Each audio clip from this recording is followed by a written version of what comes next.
We are up and rolling on the 100th episode of the Little Bit of Everything podcast. Luck is in the building. You know, I got myself my beverage of the evening. And if you from, I gotta say, I guess it's a Bay Area thing. If you from the Bay Area and you into like the mixed drinks, what I got over here is a super high speed. Now most people might be used to just the regular high speed, you feel me? Which is Seagram's, Bacardi, and a little bit of Red Bull and lemon squeeze.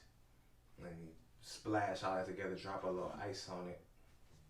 And yeah, super high speed. Now, I personally don't really care too much for the Red Bull itself.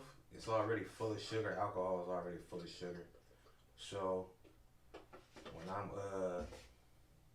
I usually do like maybe, because they give you this big ass 12 ounce,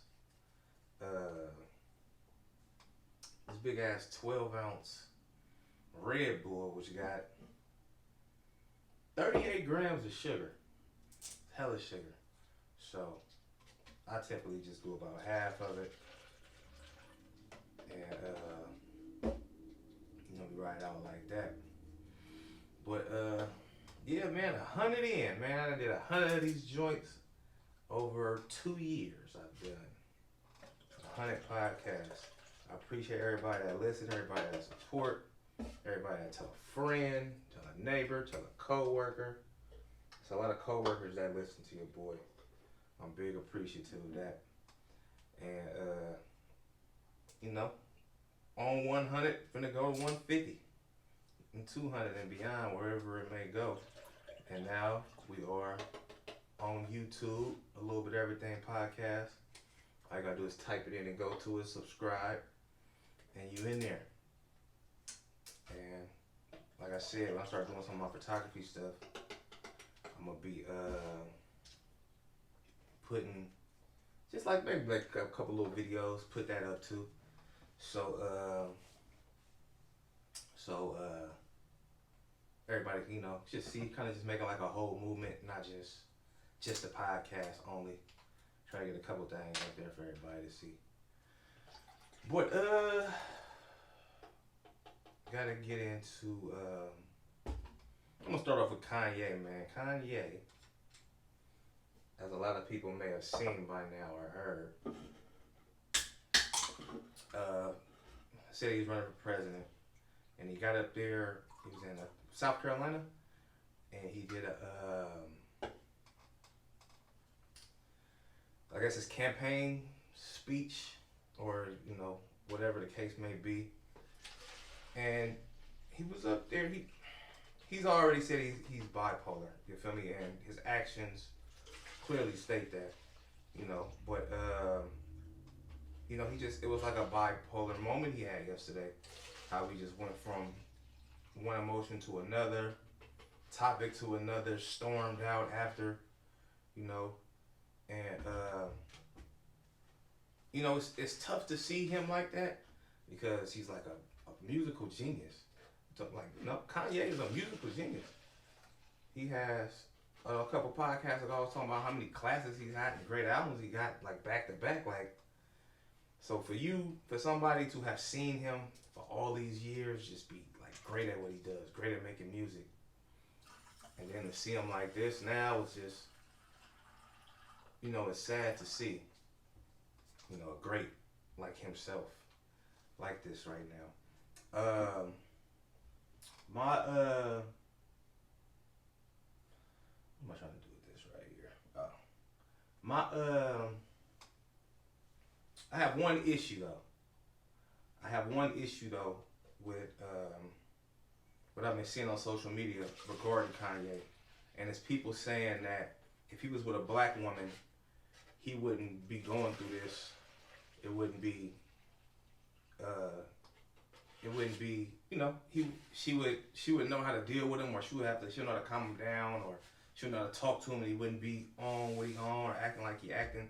And I'm trying to figure out for the life of me, why is it why is the onus on a black woman to fix a black man or fix any man? Why do they have to bear that burden to put a dude back together after whatever he go through? Like that's unfair. That's unfair to ask of any woman, in my personal opinion. But black people saying if he was with a black woman, he wouldn't be going through that. Like that makes absolutely no sense to me. I think it's dumb to even feel that it's you gotta peep that on a black woman to take care of this black man and make him better. Only thing that's gonna make Kanye better is himself, man. Nobody can help him if he don't want to help himself. That's just the way it is. And and I was thinking too at first, like when he first, like whenever he goes on his little rants and things, that somebody should step in and say something. The wife should step in and say something. But that's not to say that she don't. Who's to say that she don't step in and say something to him and try to talk him off the cliff that he's on or whatever he's going on. I was seeing a lot of people, or not a lot of people. I was seeing on TMZ, not on TMZ. They was saying reports that Kim and everybody was worried about his behavior, and so they he goes on his his rants, and it's just sad to see, man. Mental health is a really, really, really serious thing, man. And we got to take care of ourselves. And like I said, we got to let the people, if we're going through something, we got to let the people in our lives, the people closest to us, help us get through it. But you got to admit to yourself first that you're going through something. And if you ain't able to do that, if you ain't able to sit down, look yourself in the eye and say, I got to get better, or I gotta change this, or I gotta change that for my kids or my family or whatever, it's gonna be tough to get over whatever you may be going through. Oh yeah, that's a high speed right there, boy. Got me some ice right here. I'm gonna put it in a second though, because it's gonna go all the way to the tip top. But yeah, hopefully Kanye gets the help he needs and get himself better enough to get back to making music and being a businessman and take care of his family. That's the most important thing of it all. So Nick Cannon was in the news last week and said some things and had to apologize for some things that was said and lost a bag with Viacom, and then he apologized to the Jewish community, and black people feel like he shouldn't have apologized. And it's a word, okay? Matter of fact, let me look it up real quick. It's a word that I think that a lot of African Americans should understand, because what Nick Cannon said was not wrong. I don't think he said anything wrong. The problem was the way he delivered it. You feel me? He could have said what he said without airing out another race or another culture or another group. You feel me? And this is why he apologized, because a tactful person, having tact is adroitness and sensitivity and dealing with other people or difficult issues. That's what tact is. You realize, that's why he apologized. You realize what you said offended somebody else. It's cool to apologize. He didn't apologize for what he said directly. It's just the way he presented it, the way he spoke out on it. And you feel me? I feel like from reading a lot of comments on what people were saying about black people always want allies, if like they need allies. If you want equality, then that's the big thing. It's not about black or white. It's about everybody versus racism. If you want equality, you can't disrespect people that may be trying to help you get to what you're trying to get to. You can't say nothing bad about, Asians or Indians or, white people, other black people, Hispanics. Not if you want them to help you get where you're trying to go. If you can't change nothing by yourself, man. It's gonna take more than just black people themselves for racism to be dealt with or people to get over it. So you need it's a team effort. That's the only way it's gonna work out in the long run. But I don't think, like I said, I believe he said what he felt. I don't think he was wrong in what he was saying, but the delivery, some of the words that he put in there, some talking about the Jewish people and all that, that wasn't the right thing to do. That's why he apologized. But he still stand by what he said. He said it. Like, you feel me? And then and he said, because I saw a little clip of the podcast he did with a rabbi, and I seen it this morning, and he was just like, he pissed he pissed hella people off. He pissed off the Jewish people. Then he pissed off his own people by apologizing. Like, you're never gonna be able to please everybody, no matter what you do. You feel me? If you don't say it a certain way, black people gonna feel like he's a sellout or he's not doing this or not doing that. If you go too over the top, then you offend people. And while I'm on that for a minute, I want to ask about this whole protecting celebrities thing. Like, I don't understand. The second a celebrity say something pro-black or he do more than he's supposed to, or more than y'all think he's supposed to, or he does exactly what he's supposed to, you put this whole protect. Like when Nipsey passed, and Nick Cannon said he was gonna take over and finish the documentary that Nipsey was doing. It was protect Nick Cannon at all costs. Then when he came out and said what he said on the podcast last week, it was protect Nick. Why are we trying to protect celebrities? Why? How about we don't protect celebrities?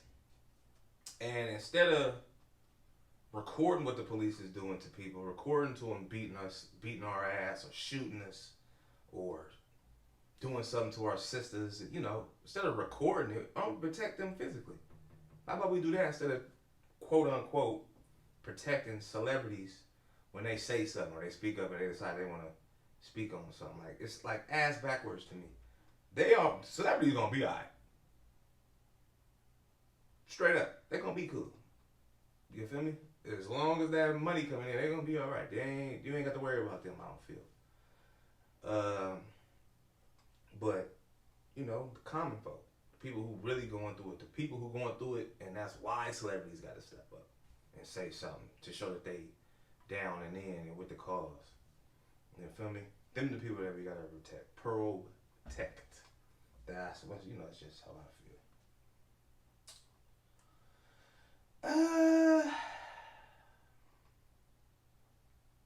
So this topic came up on Twitter a couple of days ago. No. Yeah, a couple of days ago. Maybe it was Thursday. And let me add this ice. You gotta add the ice. This is why I drink out of styrofoams. Okay, here we go. This is why I drink out of styrofoams, because styrofoams don't go through that whole condensation thing like that. You feel me? If you drink out of a red cup, eventually the ice is gonna start melting. I mean, the ice still melts, but it seems like it takes longer out of a styrofoam. But the cup don't get all sweaty, even though I do drink out of 2 cups. But still, the cups don't get all wet and condensate and all that. If you just feel like it keeps the ice colder when it's inside a styrofoam cup. Now, a lot of people give me a lot of flack for drinking out of styrofoam cups, but it's all good, man. I'm here for the environment. You know what I'm talking about? Oh, here we go. Yes, that boy right there. Let me see that. Dab mo. Let it squeeze. Oh yeah, perfecto. So the question was, a girl asked men, do you think you can date a woman who makes more money than you? And the overall response was, hell yeah. What? I was like, how is it a problem to date a woman who makes more money? There's nothing wrong with a woman bringing in more cash than the man. Like, if her career is a little bit better, makes more money, if her job or jobs makes more money than the job or jobs that you have, what's the problem?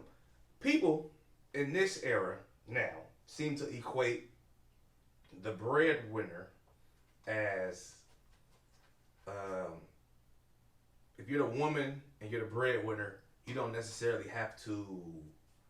Uh, if the woman is the breadwinner, then the man isn't really the head of the household or the dominant one in the household, or you know. And I don't understand why finances make that like that. Like, why do finances change that aspect of it all?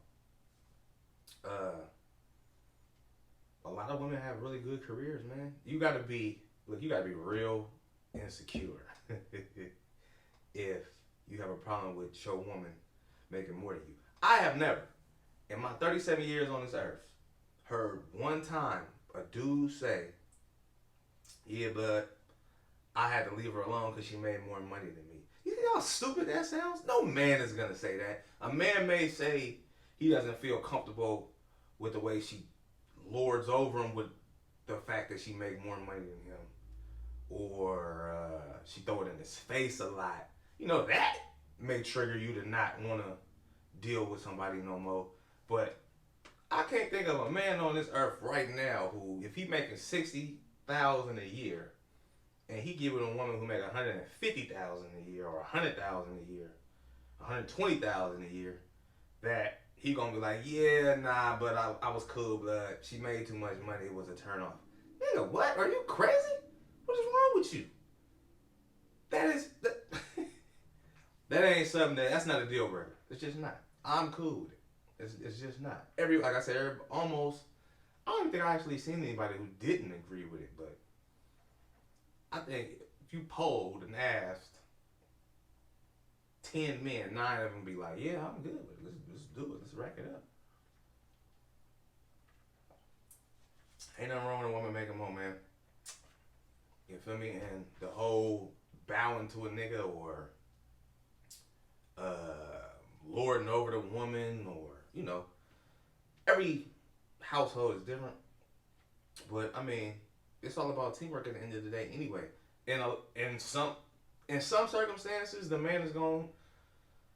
In some circumstances, the man is gonna have the last word. What he says is gonna go. That's gonna be it. In some circumstances, the woman is gonna have the last word. What she says is what it's gonna be. That's just how it's supposed to be. That's how relationships, marriages are. You can't. Nobody should be the more dominant in a relationship anyway. It just shouldn't. It's got if it's gonna be equal, it's gonna work out as far as I feel it will. So, yeah, that's my take on that. You could definitely. There's nothing wrong with a woman making more money than you. Um.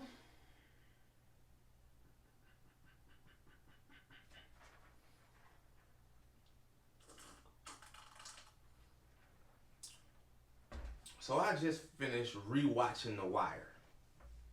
Okay. Great show. Great show. Great show. Well put together. Like all TV shows, certain aspects of it are sometimes drawn out a little longer than they should. But I personally, this is just me, okay? My Mel gonna probably, if Mel hear this, he ain't gonna like what I'm gonna say, but it's good. I don't think The Wire is the best TV show ever put out. I think it's top 5. I like we don't even feel it's top 3, but it's definitely top 5. It's definitely top 5. If it's in your top 3, that's cool. I don't see how you can have it in your top 1. And I'm gonna tell you why. For the if you ask the masses about The Wire, everybody loved the first season, right? With Avon and Stringer really the focus. That second season with the Port, which I thought the Port was really, really good. It was a nice spin-off because it got you ready, it put you on to who the plug was that ended up being the mainstay for the rest of the show, as far as on the drug side. I thought the Port was cool. A lot of people checked out on the Port. They didn't like the Port. They started messing with it again season 3 when Avon was out. You feel me? Avon and Stringer was back. Marlo was coming up. You know what I'm saying? Season 4 was mostly and only Marlo. Season 5 was a travesty. the whole, which don't really sound too far fetched for police, but the whole putting together a fake serial killer to get the wiretap back up. I mean, it wasn't wiretap, but get the investigation back up on Marlo kind of just threw me a little bit, because like that was like an extreme go somewhere. We're gonna fake a serial killer of homeless people to get them to invest back in that, but you secretly working on Marlo and then McNaughty and Freeman lose their job. Hey, check this out though.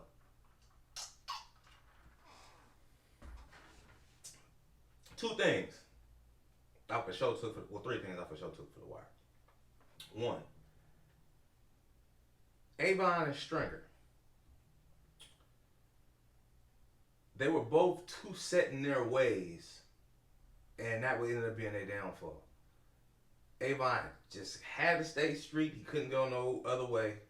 And Stringer was trying to go straight and couldn't see no other way.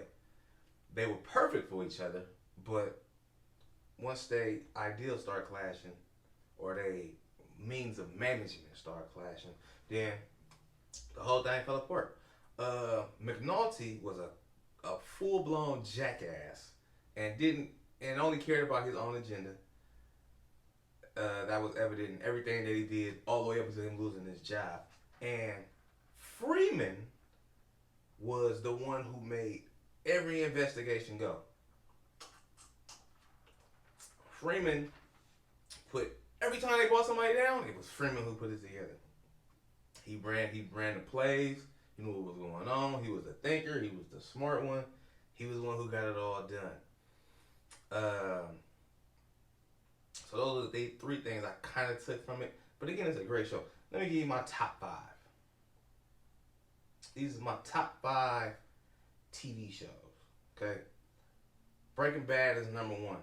And you know what made me appreciate Breaking Bad even more?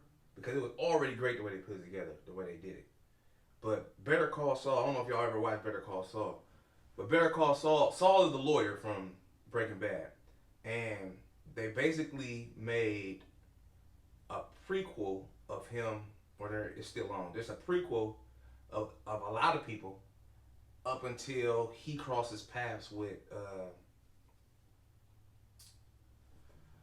I don't want to call him Heisenberg, because that's his street name. Walter White. Until he crosses paths with him and Jesse. But it's so well put, it's so well put together the way they do that, man. The way they got the whole TV show, the way it all ran together, it looped back into other characters, and how they put new storylines in. Like, it's just dope, the whole process of how they do it. So, just a spinoff that's kind of almost pretty damn good as the original. Yeah. So, Breaking Bad, The Sopranos. The Sopranos is so dope. If you ain't never watched The Sopranos, you need to watch it, man. I was not a fan of the way it ended, because there was a lot going on, and then poof, it was gone. But Sopranos for sure. The Office. Now check this out. I was hearing about The Office for years. How good it was, how funny it was, how the drama part was really good. But years. I mean, like 4, 5, 6 years. I was hearing about how good it was. And then I said, all right, fucking, I'm gonna binge watch it. It's on Netflix. I'm gonna binge watch it. Fell in love with it, man. It's a hell of a show, man. The comedy, the way they do characters, the way they have so many different themes and people. It's the put together is so dope, like dead ass.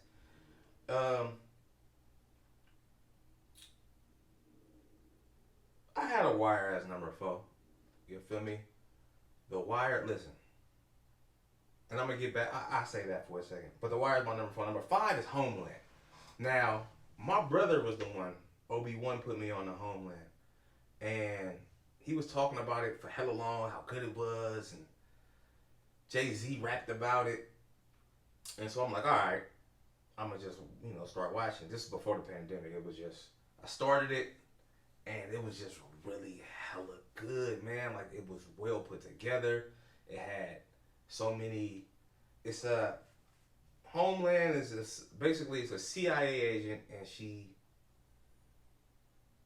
goes through hell herself, but she goes through stuff with a soldier returning home that's supposed to be a terrorist, and another terrorist, and hella personal shit, and it's really well put together. It's a great show.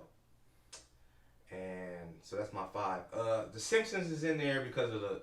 Listen, The Simpsons is gonna be great just for being on for 30 years, 32 years, 30 years, something like that, 31 years. Just the length of time that it's been on, the creativity. But I know it's a cartoon. A lot of people don't want to give it much merit. Jay Had don't believe that they predict stuff. They just gamble. I mean, they do kind of gamble with creativity. Like Trump was a president in the '90s episode of The Simpsons, and they ended up being president. So, but they got a bunch of stuff like that. That they do. And my personal favorite, if anybody know anything about me, my personal favorite is NCIS. And I think you should definitely get at this show. Give it a go. Great television. Gibbs is a work of art. DiNozzo is hilarious. But yeah, NCIS, man. I'll recommend that to anybody.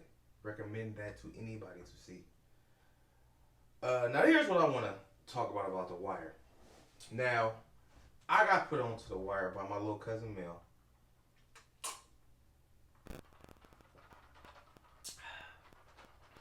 Good drink. We was outside doing what we was doing when it got too hot to do what we was doing, when there was too much going on to do what we was doing. We come in the house. We go in my grandma's house. You feel me? Until it, a couple hours till it died down. And The Wire was normally on rotation. You feel me? During the week, kind of like they would do Power, where it just be on, like the last couple episodes would be on, and then the newest one to be on. So that's how I really, you feel me, got on to The Wire. And was season 3 they started Amsterdam or Hamsterdam, whatever they called it? Amsterdam, but they was calling it Hamsterdam. And I was thinking to myself, like, how could that, like, could you imagine? Now, I don't think this is why I don't think it'll work in real life. Because drug dealers are too greedy.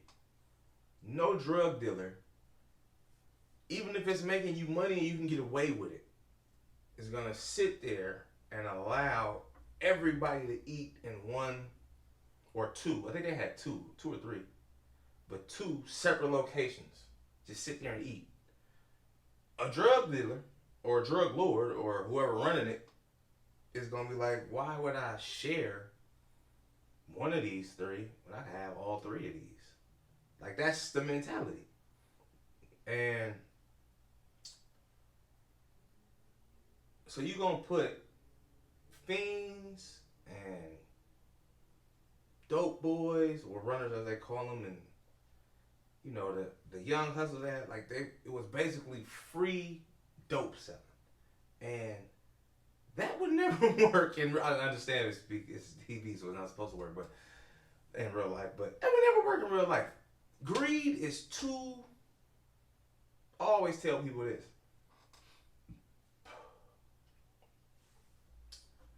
The person I fear the most is a greedy person. I don't fear,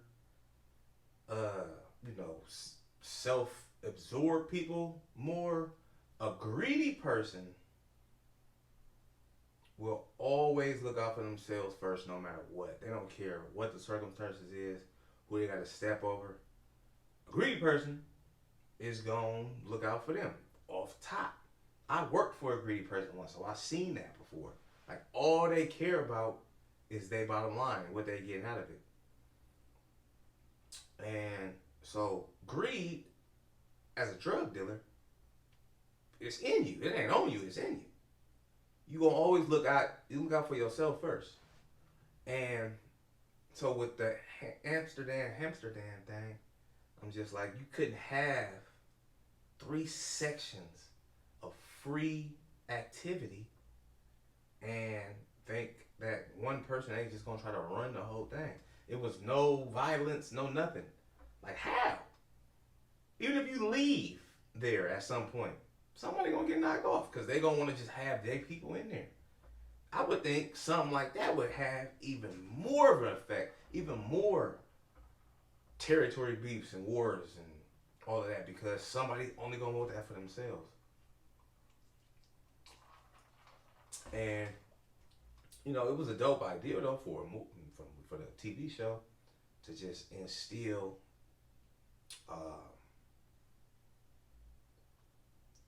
organized chaos. That's really what it was. It was organizing chaos. It was gonna be chaotic. It was what it was, but it was organized. It just was in the boom. It was there. That was it. You know what I'm saying? But I just thought about that. It was watching The Wire now versus back then. Now that I'm away from all of that madness that I was in at a younger age, I see like it was real. Some of the stuff, the Narcs was doing when they pulled up and jumped out on them and was messing with them, like that was real life. That was what we really used to go through,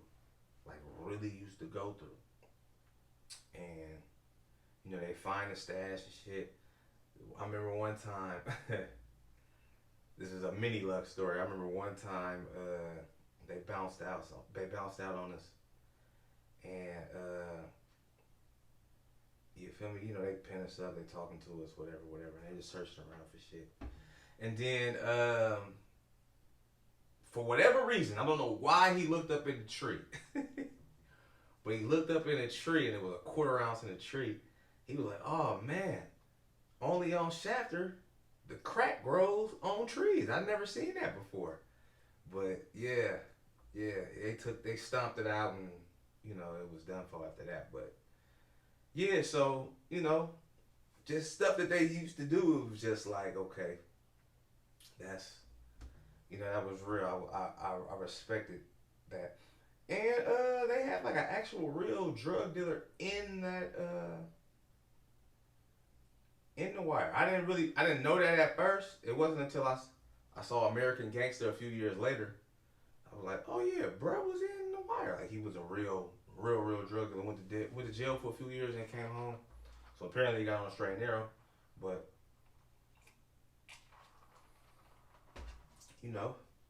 it was good to see that they gave him that shot.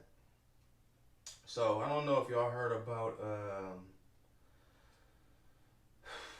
the Migos are suing the talent agent for the label that they're on, Quality Control. And I don't know if P is what they call him, but I don't know if he's like if he's is a talent agent or somebody at work with him is a talent agent. But they had this whole thing going back and forth him and the Migos right now.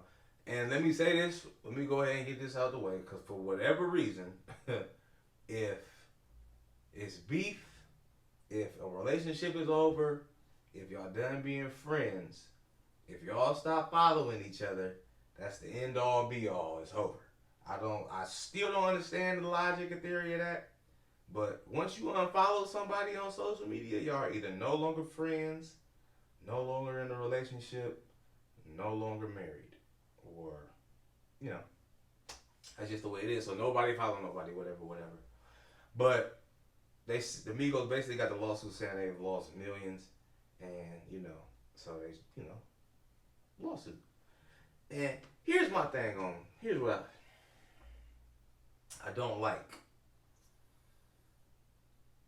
I've never been in one of them meetings. I'm just assuming. But I'm assuming, and I 101 eyes, I believe I'm right. If a brother got his own record company and he tell another brother or a few brothers or a sister or a couple sisters to come sign to him, that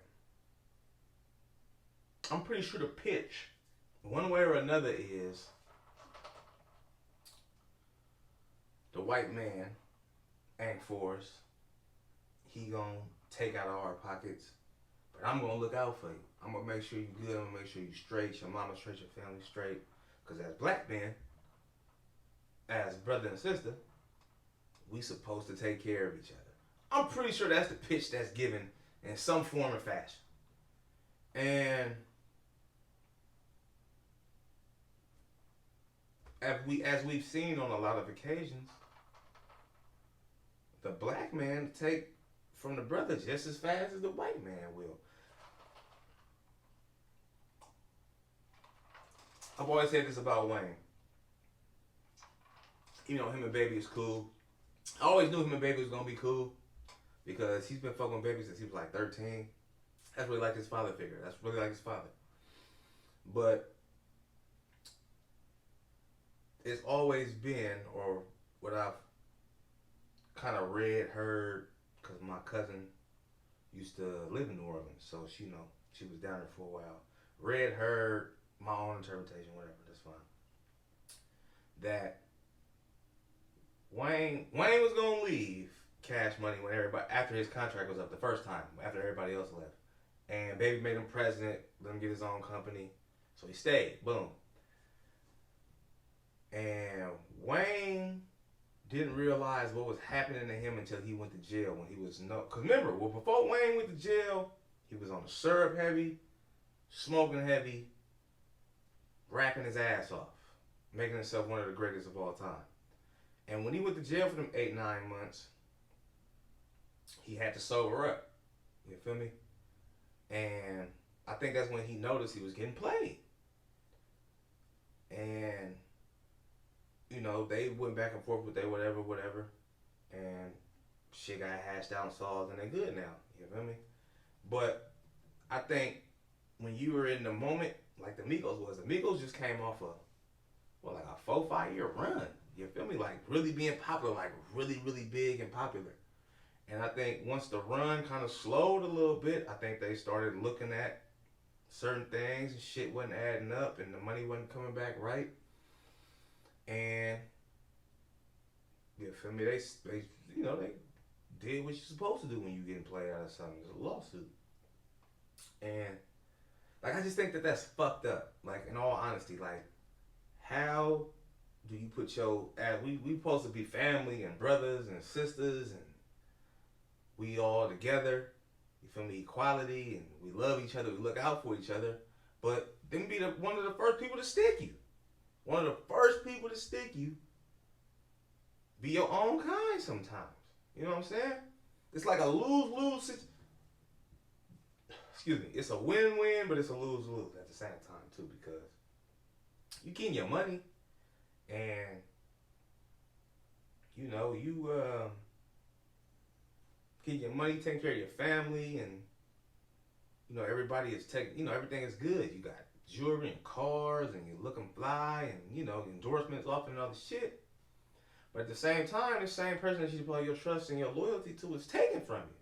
Like it's fucked up. Like it's really messed up that the greed of it all. Like a greedy person, man, you can never trust a greedy person.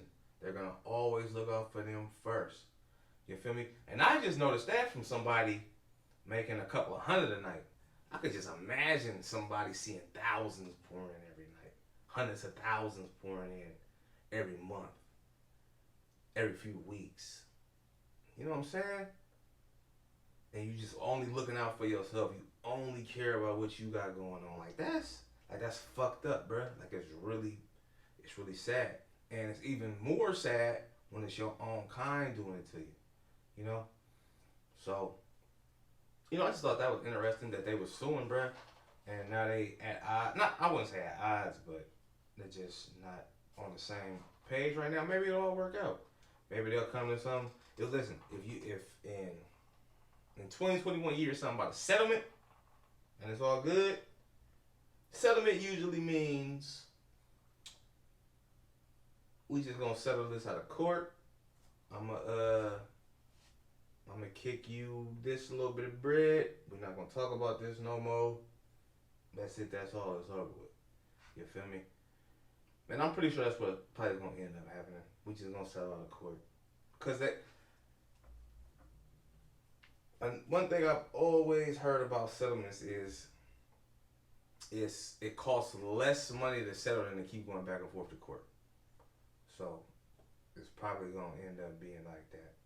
And it is what it is, man. I just wish we didn't have to go through that. You know, I've always wished we would take care of each other more, like we say we care about each other so much and want to make sure, you know, the brother is good and all that. You know what I'm saying? So, just my thoughts. You know, ain't no right or wrongs here. It's just my thoughts. I got one more for you. Let me spit this out real quick and then I'll do my last topic. Wait. I got two things to do. Let me get this right. Excuse me for a second. I don't wanna, there it go, right there. Okay, let me read this right because I butchered it a couple weeks ago. Naturally Yours Body Company. She does the self-care essentials, plant-based body butters, beard care, body oils, all that. For a minute, I had this little, she gave me some little, it was beard butter, but I was using it on my hair. Had a nigga hair smelling like heavenly delight on a regular basis, so I had to shout her out. I told her I was going to shout her out because I destroyed her name a couple podcasts ago. Called her some whole other shit that wasn't even the shit that was supposed to be. So definitely wanted to get that right this one time. And then shout out to my nigga Khan. He got a podcast that he's been doing, and he always Khan's podcast. I went to school with bruh. Went to middle school with him. And, you know, he do his shit live. He be smoking, he be chilling, he just be talking his shit, saying what he got to say. And it's just dope that he even doing it. You feel me? So check it out. It's on YouTube. You feel me? Definitely got to support that. And before I get to this last topic, I just want to kind of put something in the air one time for you. A lot of these podcasts that y'all may be listening to and like and think they dope, I gave them some of them ideas. Not to toot my own horn. I'm just saying I done put a few people on to do a few good things, and I'm glad to see them successful. I would never say a name to try to take away from their shine. I'm just saying. A couple of them you might be listening to, I might have played a part in making that great. But hey, that's just my brag moment from one time. I don't really do it too often. And to keep it all the way G, I got put on. You know what I'm saying? I had something in front of me, didn't take it. Came back around, wanted to do it, and the person who had it for me put me on how to do it. So, the put on happens. It's just part of the game. Nobody is exempt. If you're keeping it all the way real. So, if we're going to keep it all the way real, you got to keep it all the way real. I'm going to go with this because this has been sitting here for a minute. Giving people their roses while they can still smell them. Listen, we live in a crazy ass, fucked up ass, weird ass, extra ass period of life, I want to say. It's so much going on. Everything changes from day to day. People's attention spans are so short, so one thing can happen, another thing happen, you don't even care. Fuck with your people, man. Okay, what's that tweet I sent out last night? I sent the tweet out because Mo was talking about how I bought him a fridge while he was out of town, and I just did that because that's my nigga. You feel me? Like that's it. That's it. That's all. That's my guy. I fuck with my nigga. He needed a refrigerator down in his little whoopty bam at that point. I figured the best time to drop it off to a nigga was when he come home to it. You feel me? And I did that. You feel me? When circumstances wasn't even that great for a nigga, but I said to take care of my guy. But yeah, we out of time with 2 weeks. Oh no, that's not it. That's what I was just telling y'all. Oh yeah, if your people really your people, you always take care of them and vice versa. Always. And that includes giving people their flowers where they can still smell them. Telling people, girlfriend, boyfriend, cousin, mama, grandmama, work boo, best friend, ex-bet, whatever. You feel me? Tell people. Like, I appreciate you. You know what I'm saying? Appreciate what you do, what you got going on, your hustle, taking care of your kids, taking care of life. Appreciation. On some real shit, just me personally, I believe or I feel that telling somebody you appreciate them goes even further than telling somebody you love them. Because you can love a motherfucker for anything. But appreciation of something or somebody is a little bit deeper than that, to me. Because, hey, they ain't gotta do shit for you. Nothing at all. But they still choose to do it. Whether y'all mad at each other or you irritate them or whatever the fuck the case may be. They go out their way to make sure shit is cool, shit is good. So appreciation is, I don't want to say it's more important than love, but I just think hearing a motherfucker say, man, bro, I appreciate you doing this for me, you doing that for me, you coming through here, you coming through there, you know, or, you know, your girl, your boyfriend, whatever, doing this, doing that, little shit that you don't even be thinking about on a day-to-day basis, and they do it, laundry and shit being done every week, even though they got 2-3 things going on at a time. You feel me? Even them even be able to cook, nigga, when they got other shit going on. Like, appreciation is a big thing. And, you know, it's tough out here, man. Everybody got their own shit going on. We got a crazy ass president who do whatever. Listen to me. 48-minute mark on this podcast, I'm telling y'all. Trump last 2 months, if he lose, wow. He gonna go all out. Brace yourself for it. But, you know, just, you know, make sure you tell your people you appreciate them, man, and give them their flowers while they still here, because shit's so wild now, man. You never know, man. You be here more than one day, they ain't going the next. So, always tell people you appreciate them. 100 podcasts, man. I'm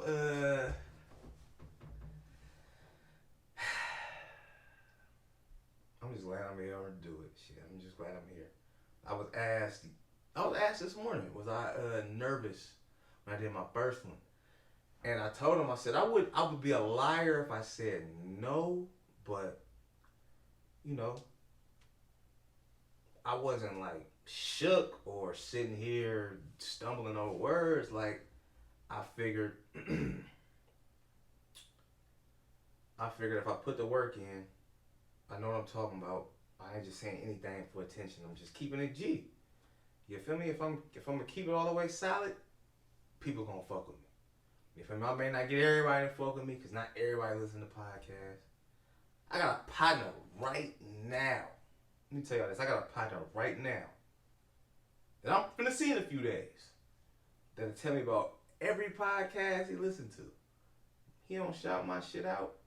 He don't tell me he listen to my shit. I don't even care. You know why? Because everybody got their own preference. What I talk about might not be the lane he want to listen to. I'm cool with that. I'm good with that. Still my nigga, still love him. Don't make me no difference whether you listen to it or not. I fuck with the people that fuck with me. And if bruh end up fucking with it, even better. You feel me? If I could say something or I could tell him something, we got a conversation, I tell him, they said it on the last podcast, go listen to it. Boom. You feel me? I just got a text from Mo P at a party asking me about what episode was such and such on because somebody asked about it. Sent him the episode. You know, well, not a party because we're in the pandemic, but he was around a couple people. Not a party. Not a party. Not a party. He was just around a couple people. But everybody got their own preference, man. You can't take people not fucking with you personal. Everybody got their own preference, man. It's, the game is the game. It is what it is. You know what I'm talking about? And you feel me? I don't do messy shit on here. I don't throw people business under the bus. I ain't talk about people pregnancies and people talking. Nah, I don't give it. None of that means anything to me. I talk about shit that means something to what we got going on. Shit that affect us. Me. People who listen. All that other shit is irrelevant to me. So, you know, I just try to do what I do. Keep it pushing. Keep it G. Keep it player. And, you know, we're just going to do it like that. So the 100th episode, I done made it. Do 100 of these. And I ain't even going to fake it. If the reaction, if the numbers didn't tell me that I was doing something right, it probably wouldn't be 100. But I got to be doing something right. Enough for people to listen. You know what I mean? So it's all fun, man. I'm enjoying myself. I'm ready for the 200th. We'll get there when we get there. But yeah, a little bit of everything podcast. It's your guy Luck. I'm gonna let y'all on the flip side. Peace.